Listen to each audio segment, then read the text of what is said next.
Entonces, la anterior semana estábamos repasando un poco de, bueno, ya completamos los dos capítulos concernientes, ¿no?, a la rama de las psicologías, ¿sí?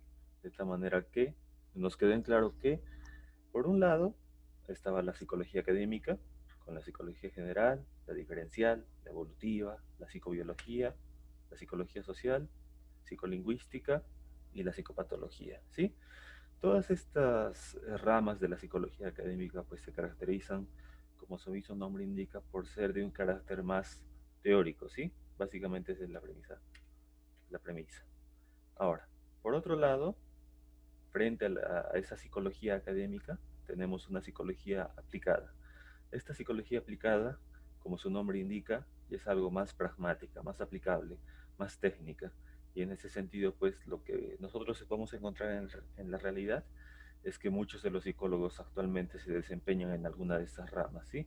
Ya sea como psicólogos clínicos, en hospitales, haciendo prevención, diagnóstico, tratamiento de las enfermedades mentales, psicólogos escolares o educativos que siempre por lo general trabajan en los colegios, escuelas, con alumnos que tengan algún problema de aprendizaje y desarrollando propuestas educativas en forma de proyectos, ¿sí? También tenemos a los psicólogos forenses, los cuales básicamente se desempeñan en los juzgados, toda esa área del derecho, y quienes pues se ocupan, ¿no?, de la incidencia de estos factores psicológicos en los estadios procesales, ¿no? Dan su pericia, dan su opinión acerca de un suceso jurídico. Tenemos al psicólogo penitenciario, quien estudia básicamente el efecto de la reclusión en la conducta, así como las condiciones para la reinserción social. Tenemos al psicólogo del deporte, que optimiza, que vela por el rendimiento óptimo del deportista.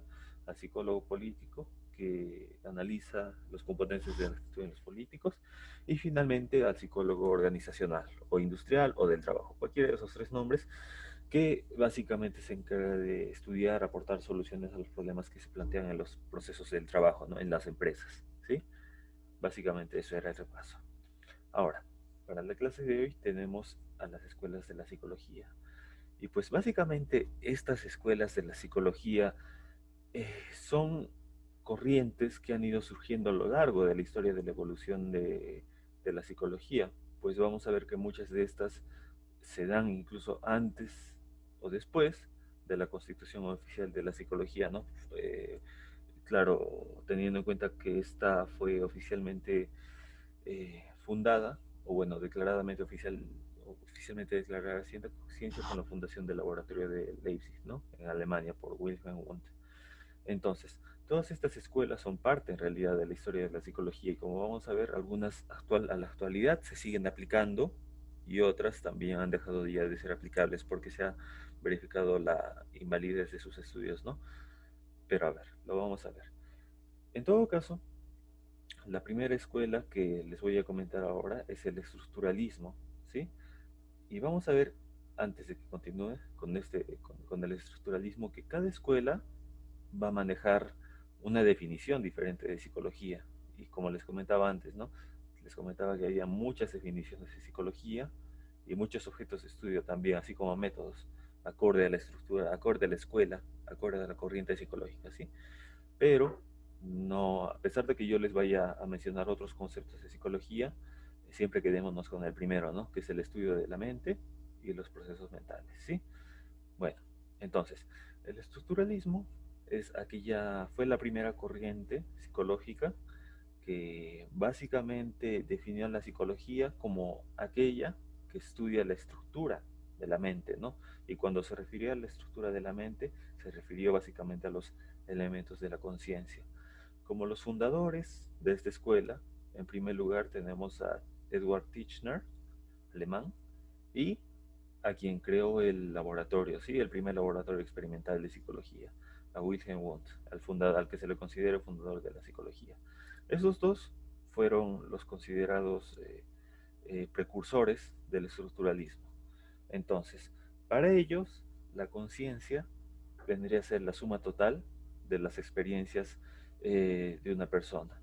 En todo caso, la premisa básica de esta corriente psicológica es que ellos suponen que el todo puede ser explicado a partir de sus partes. ¿Sí? Que toda experiencia psicológica puede ser explicada a partir de sus partes. De tal manera que para el estructuralismo, el objeto de estudio va a ser la conciencia. ¿Sí? ¿Y la conciencia qué es? Pues vendría a ser la suma total de las experiencias de una persona, tal como está en un momento dado, ¿no? Y pues dentro de esta experiencia personal se incluye sus elementos, ¿no? Como vendría a ser la sensación, la imaginación y el sentimiento. Entonces, para que los estructuralistas estudien esta conciencia, ellos utilizaban un método que vendría a ser el de la introspección experimental. Básicamente se la conoce como introspección. Entonces, ese era el método único y básico del estructuralismo. Y bueno, nosotros también conocemos actualmente la introspección, si la conocemos. Se podría decir que la introspección es una especie de autoobservación, ¿no? Porque eh, básicamente sería pues el hecho de decir, de que nosotros mismos veamos en nuestro interior, por así decirlo, y describamos, ¿no? Cómo nos sentimos, qué pensamos. O sea, la premisa básica de este método pues era que la persona mire en su interior y que ella misma comente, ¿no? De tal manera de que los estructuralistas lo utilizaban a manera de provocar reacciones conscientes en la persona y luego pedirles que describan, ¿no? Cómo se sienten. Entonces, básicamente ese era el método de la introspección. Ahora, una crítica que se le hizo a este método, una crítica fundamental, de hecho, para que esta corriente no siga, o bueno, se compruebe su poca validez científica, pues era el hecho de que la introspección es un factor netamente subjetivo, es algo que no se puede medir, no se puede comprobar, porque tú le comentas a una persona que te describa cómo se siente, que mire a su interior, sí, la persona te puede decir que sí, que yo me siento así, así, todo normal, no todo bien, pero al momento de comprobar no existe un método para hacer verificable ese procedimiento, ¿no? Es decir, que por decir, otra persona no puede comprobar ese método, no puede ser verificado, ¿sí? Entonces, esa era la principal crítica, cuestión que se le hacía a la introspección y hacia el estructuralismo, ¿sí? Ahora, como la obra más importante del estructuralismo fue este librito, Los Fundamentos de Psicología Fisiológica, ¿sí? Esto, si bien teóricamente no nos puede servir mucho, yo creo que sería conveniente que ustedes se lo memoricen porque he visto que en las preguntas de examen de esta admisión colocan, ¿no? Digamos, los fundamentos de psicología fisiológica pertenecen a la corriente de el conductismo, el estructuralismo, tal. Entonces, los fundamentos de psicología fisiológica pertenecen al estructuralismo, ¿sí? El estructuralismo es una corriente de Alemania, cuyos fundadores fueron estos dos, ¿no? Titchener y Wundt, ¿sí? Entonces, básicamente eso es lo que necesitamos saber del estructuralismo. Ahora vamos a pasar a la siguiente corriente. Entonces, una vez hablado del estructuralismo alemán, podemos hablar ya también del funcionalismo, cuyo origen fue en Estados Unidos específicamente, y como precursores tuvo a dos psicólogos, ¿no? William James y John Dewey. Básicamente esos dos fueron sus precursores fundadores. Entonces, si en el estructuralismo los fundadores fueron Edward Titchener y Wilhelm Wundt, aquí los fundadores son William James y John Dewey. De tal manera que para ellos, pues la psicología considera la vida mental y el comportamiento en términos de adaptación activa al ambiente por parte de las personas.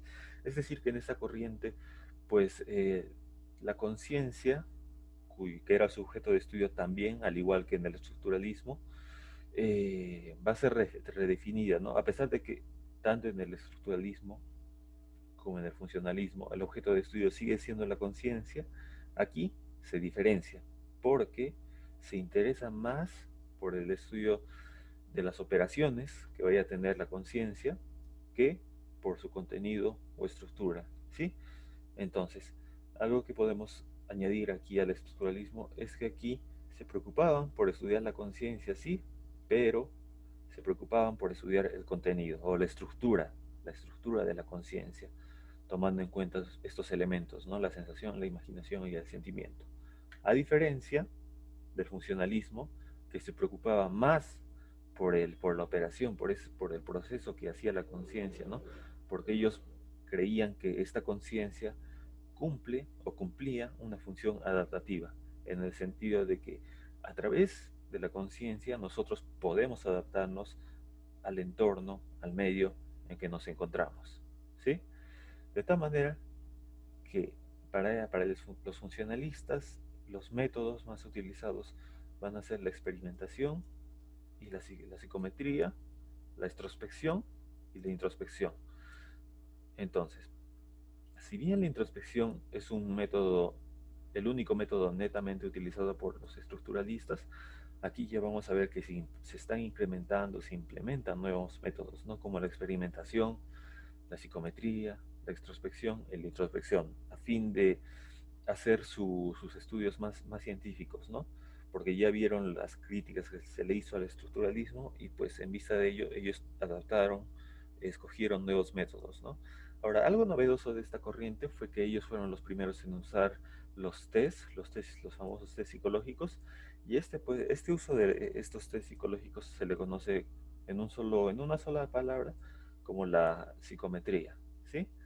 Entonces, alguna obra importante, la mayor obra importante que tiene esta corriente funcionalista es este libro, Los Principios de Psicología, de William James, ¿sí? Entonces también sería importante, chicos, que se memoricen este libro, Principios de Psicología, de William James, ¿sí? Porque es la obra fundamental para los funcionalistas, ¿sí?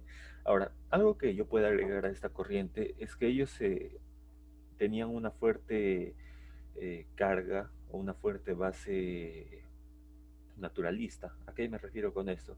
A que ellos creían mucho en las teorías evolucionistas de Darwin. No sé si ustedes hayan escuchado hablar de Charles Darwin, del fundador de... ¿Escucharon hablar un poco de Darwin? A ver, chicos, los leo para que me comenten, ¿sí o no? Si es que les suena Darwin, Charles Darwin y el evolucionismo.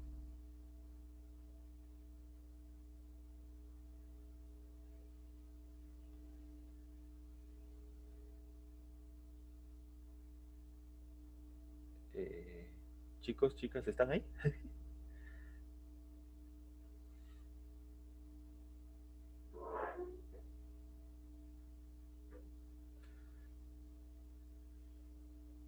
A ver,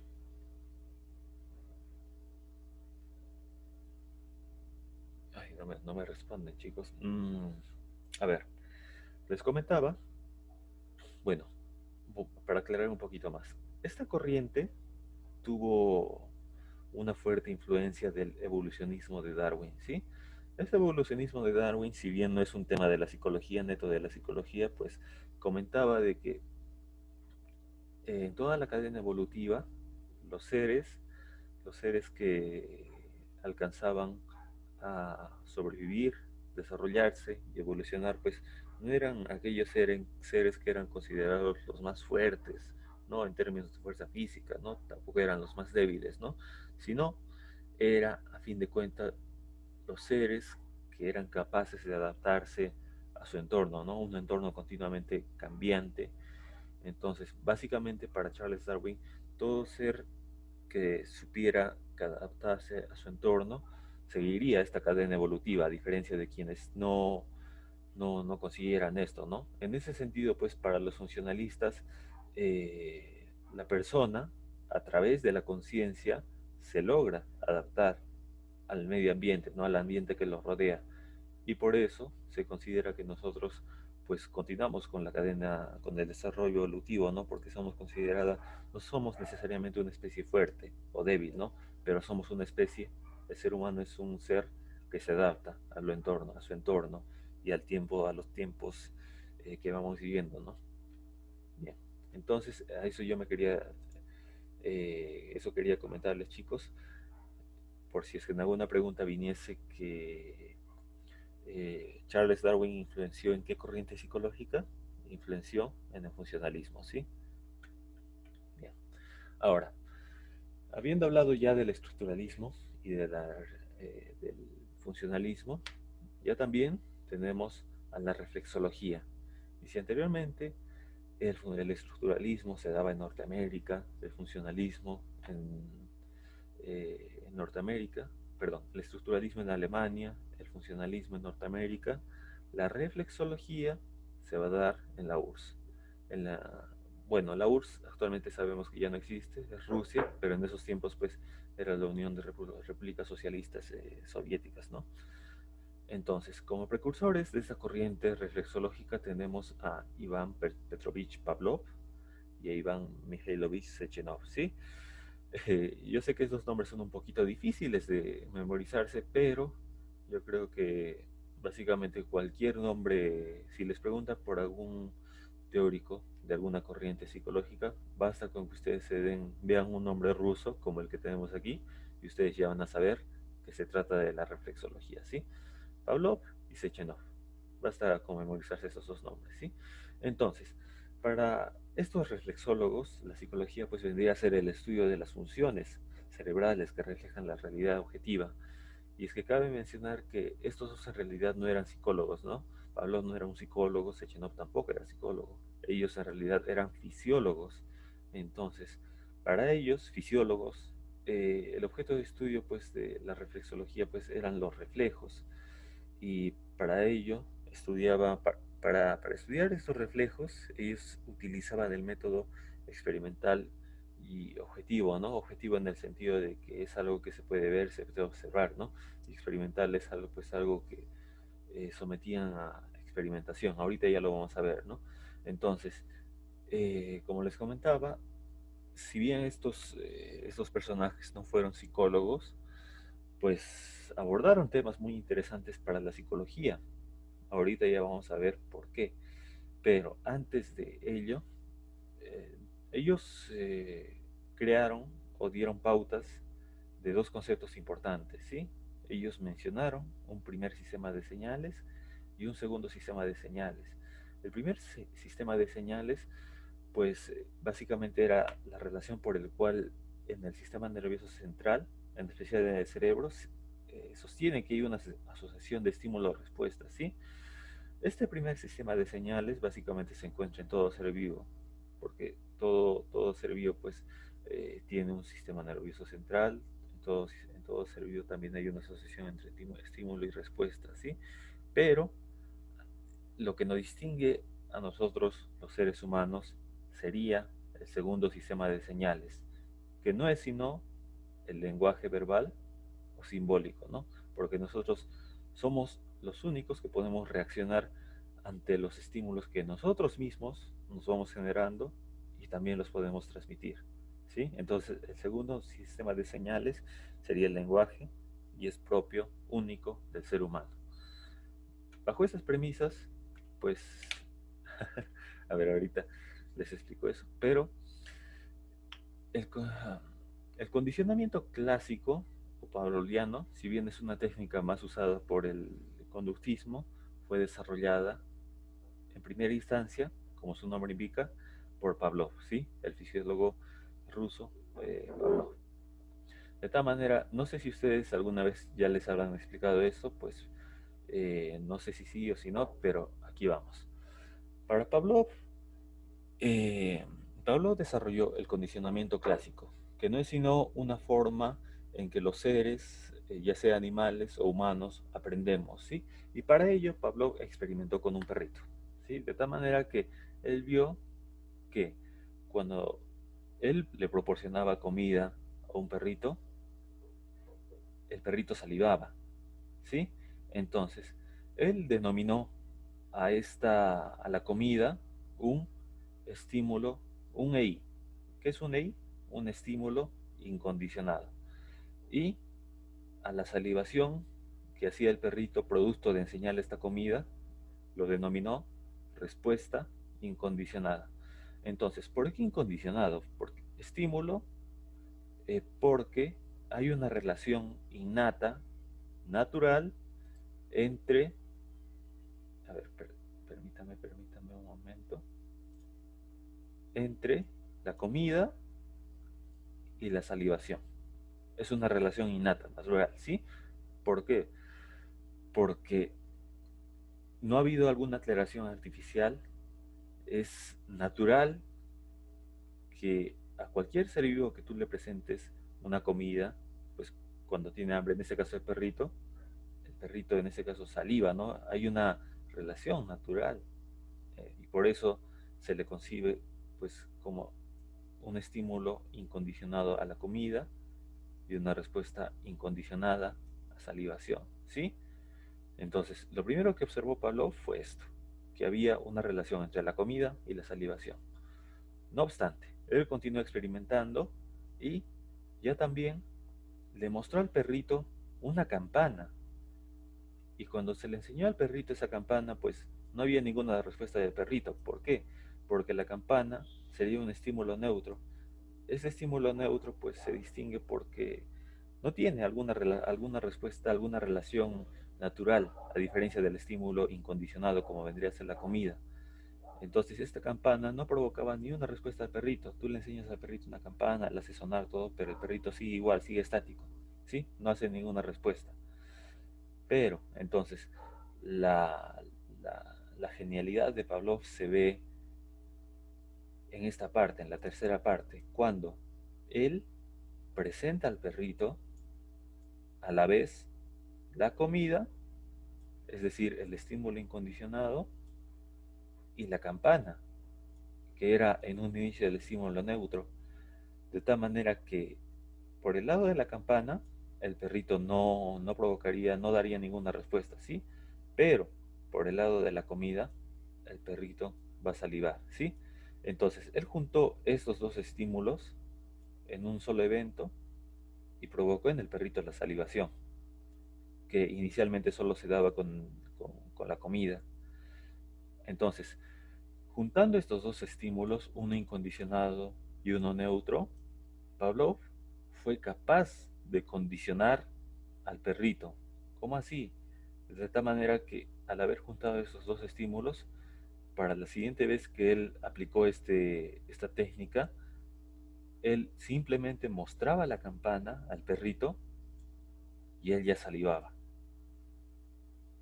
¿sí? Entonces, él, con, él convirtió un estímulo neutro pues en un estímulo condicionado, ¿sí? ¿Por qué? Porque si bien en un inicio el perrito no daba ninguna respuesta a la campana, fue a través de juntar ese estímulo con la comida que a fin de cuentas Pavlov logró que el perrito salivara automáticamente cuando se le presentase la campana, ¿sí? Esa fue la genialidad de Pavlov. Y este principio, chicos, se utilizó se utilizó en el aprendizaje, porque nos vamos a dar cuenta de que los seres humanos también no diferimos mucho de este método de aprendizaje, en especial en los primeros años de vida. Y a manera de comentarles un poco este caso, ya no le concierne a Pablo porque él estudió más con los animales, pero en el caso de conductismo, ya lo vamos a ver más adelante, pues él empezó también a experimentar bajo con estas mismas técnicas, pero en humanos. Y es que por decir, él, eh, a ver, había, hay una relación natural también, así como la comida con la salivación, pero ya también en humanos, digamos, con el ruido.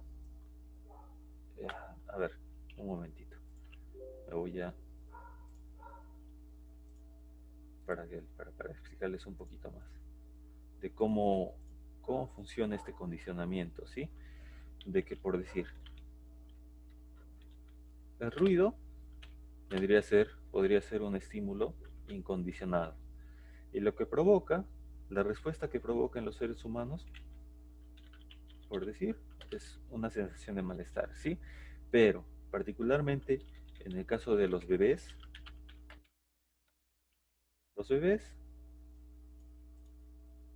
al no poder manifestar, al no poder expresar ese malestar con palabras, lo que simplemente hacen es llorar, ¿sí? Entonces, el ruido sería un estímulo incondicionado y el malestar sería una respuesta incondicionada. Es decir, es natural en los bebés que lloren, ¿no? frente a un estímulo que les ocasiona malestar, ¿sí? Entonces, ¿qué pasa aquí? Que los psicólogos, en especial Watson, ya vamos a ver quién es, él se dio cuenta de esto y presentó un estímulo neutro a un bebé, que en este caso para él fue una rata, ¿sí? Una rata era un estímulo neutro. ¿Por qué neutro? Porque inicialmente no ocasionaba ninguna respuesta en el niño, porque él le mostraba al bebé esta rata, pues, y el bebé no hacía nada, ¿no? Simplemente se quedaba mirando con curiosidad, ¿sí? Entonces, inicialmente, esa rata, cuando el psicólogo le mostraba una rata al bebé, no ocasionaba ninguna respuesta. Entonces, hasta este punto, la rata era un estímulo neutro, ¿sí? Pero, luego, aplicando este mismo principio de condicionamiento clásico, este psicólogo juntó los dos estímulos, es decir, juntó el ruido más la rata y logró que el bebé siga llorando. Pero al juntar esos dos estímulos, el incondicionado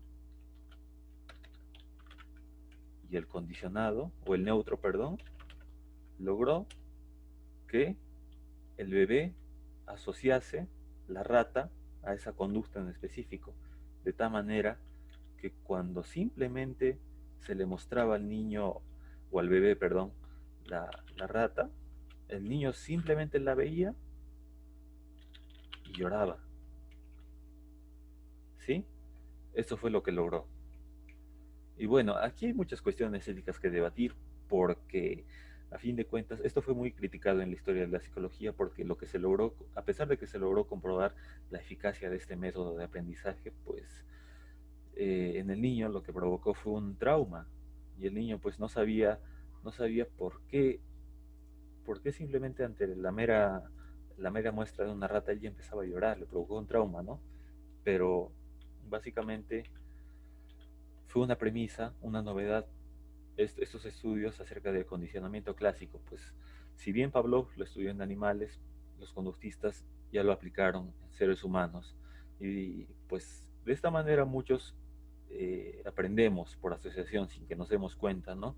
Porque, por decir, cuando nosotros nacemos, nadie nos enseña a nosotros no nacemos con el miedo a las ratas, a las arañas, a caer, a muchas otras cosas. Nosotros no tenemos una respuesta natural para muchas cosas, muchos objetos, muchos comportamientos que vemos. La mayor parte nosotros lo aprendemos. Nosotros, por decir en este caso, considero que nosotros aprendemos nos han enseñado estas respuestas pues frente a la rata, a la araña, ¿no? Porque en realidad nosotros naturalmente no tenemos miedo de estos animales, ¿no? Sino que es algo que se nos ha enseñado, ¿sí? A ver, bien, nos quedan 10 minutos, a ver. Sí, voy a adelantarme, chicos. Entonces, básicamente eso sería. Entonces, ya esto es algo para que ustedes se diviertan, para que vean el meme. Entonces, si ustedes hablan, escuchan o ven que se menciona un estímulo, van a saber que se trata de Pavlov. Pavlov se relaciona con la reflexología. Entonces, aquí dice, no eres el estímulo incondicionado que hace babear a este perro. Ya sabemos que Pavlov es quien estudia a los perros y quien estudia básicamente el condicionamiento clásico y quien habla de estímulos, ¿sí? Entonces, estos son conceptos clave que a ustedes les van a ayudar a identificar que se trata de la reflexología, en este caso, los estudios del condicionamiento clásico, ¿sí? Entonces, ya hablamos del estructuralismo, del funcionalismo, de la reflexología, y ahora tenemos al conductismo. Y para los conductistas, cuyo precursor fue John Watson, estadounidense también, norteamericano, la psicología vendría a ser el estudio de la conducta humana. Conducta humana en el sentido de que es todo aquello que nosotros podemos observar, podemos ver, podemos registrar, podemos anotar, ¿sí? Entonces, para los conductistas, la mente vendría a ser considerada como algo inaccesible. Es decir, que a diferencia de los anteriores corrientes que estudiaban la conciencia, el estructuralismo, funcionalismo, la conciencia, ¿no? Lo que hay en el interior, para los conductistas no es posible estudiar esa conciencia, no es posible estudiar esa mente. ¿Por qué? Porque es inaccesible, porque no se puede ver, no es algo que ellas puedan ver o registrar, ¿no? Entonces, prácticamente para los conductistas, ellos solo van a estudiar lo que pueden ver. Y lo que pueden ver es la conducta, ¿sí? Lo exterior. Entonces, algo que define muy claramente el conductismo es que ellos dejan fuera a la mente del estudio de la psicología y solo se abocan a la conducta, entendida como todo aquello que se puede ver, ¿sí? Y para ello, ellos empleaban la observación y la experimentación, la observación de las ciencias naturales, ¿no? Y de tal manera que para ellos el objetivo era predecir las respuestas de los seres humanos conociendo sus estímulos, ¿no? Y predecir también a sí mismos sus estímulos conociendo las respuestas.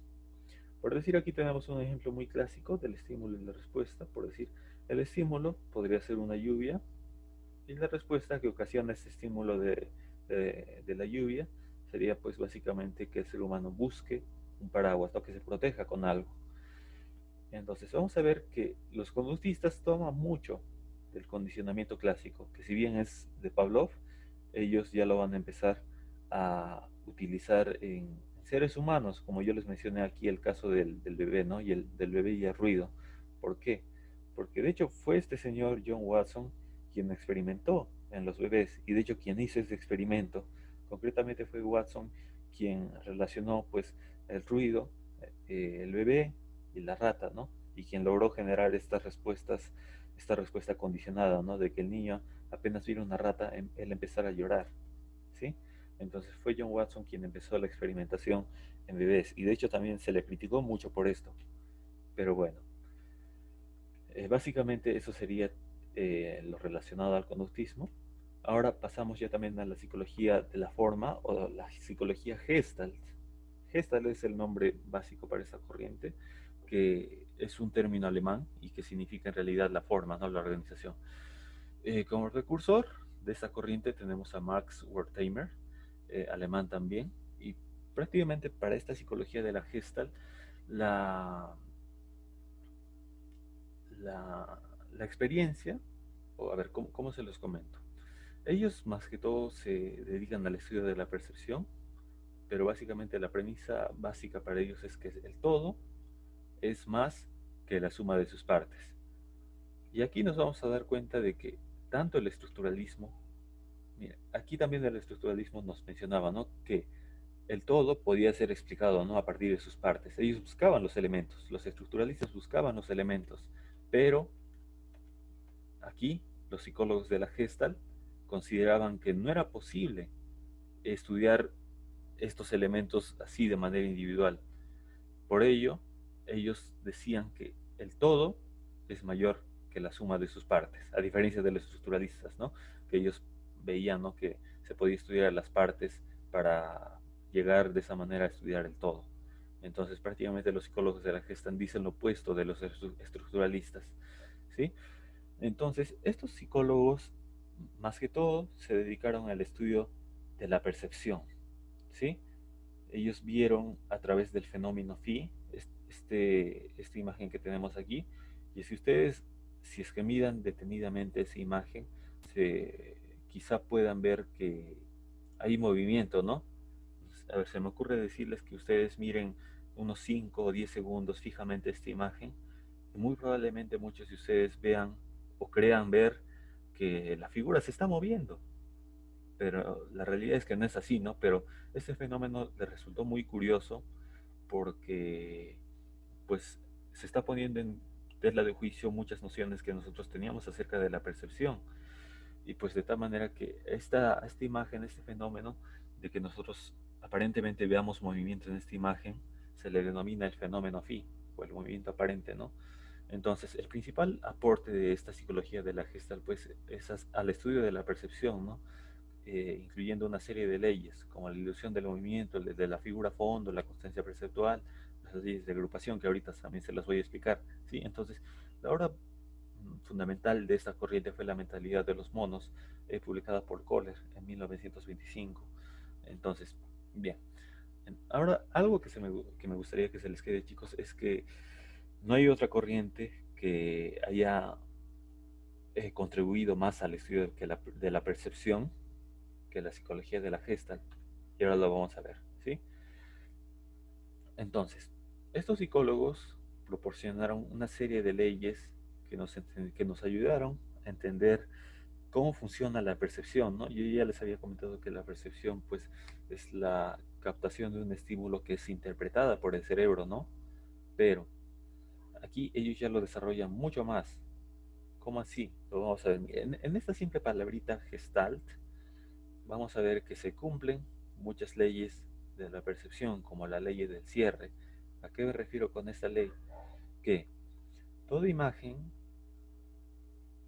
que configure de alguna manera un patrón o alguna imagen que nosotros conozcamos, automáticamente el cerebro va a completar esa imagen hacia lo que conocemos, ¿no? Y en este caso, pues, si nosotros miramos en esta imagen, lo relacionaremos a una G, ¿sí?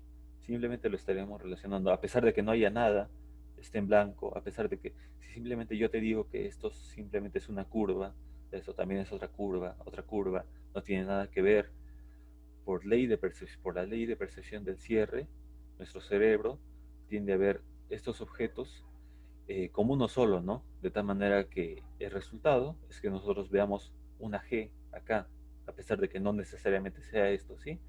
Ahora, otra ley también que nos da la Gestalt es la ley de la proximidad, en la cual, mediante figuras similares, como en este caso serían los cuadraditos, nosotros tendemos a formar una imagen global en función a estímulos independientes. ¿Por qué? Porque simplemente yo les podría comentar que estos son cuadrados independientes, no tienen nada que ver, pero así como ustedes ven esos cuadrados, lo están viendo en conjunto, ya lo estamos relacionando a una letra, en este caso la E, ¿sí? A pesar de que yo les podría comentar no, que no tienen nada que ver, son cuadrados simplemente colocados al azar, pero nosotros por ley de proximidad tenemos esa tendencia a juntarlos en uno solo, ¿sí?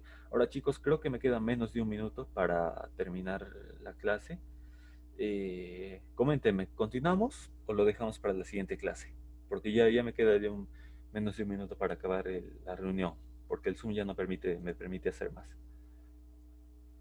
A ver, los leo chicos rápido. Ya nos queda menos de un minuto para que termine el Zoom, porque si no, yo vuelvo a crear otro Zoom y bueno, continuamos, ¿no? Pero si no, lo dejamos aquí. A ver, los leo chicos, por favor, ¿qué opinan?